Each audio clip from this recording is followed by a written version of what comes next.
I'm from Grand Rapids, and I know how many billions of dollars that we're giving to Ukraine, and I first want to say it's a significant amount.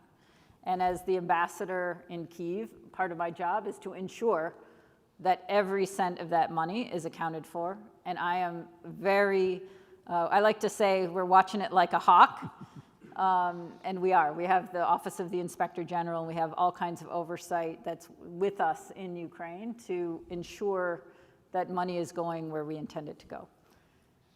But my second remark would be, I think the question in my mind is, what's the cost if we don't act?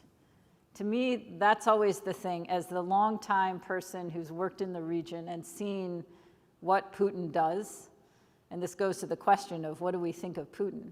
Well, I think Putin's not going to stop. And it's not just because that's sort of the foreign policy consensus. It's because it's also my lived experience that Putin won't stop, that he will continue. And this war will then come to NATO, because after Ukraine is a country, is Poland or the Baltic states, which would be more vulnerable. And we then, as a treaty ally of those countries, would have to be physically, meaning our sons and daughters, involved in this fight. My view is that it's very simple. When there's a bully on the playground, you got to punch back, and you got to punch back hard to know that they should not and cannot go on.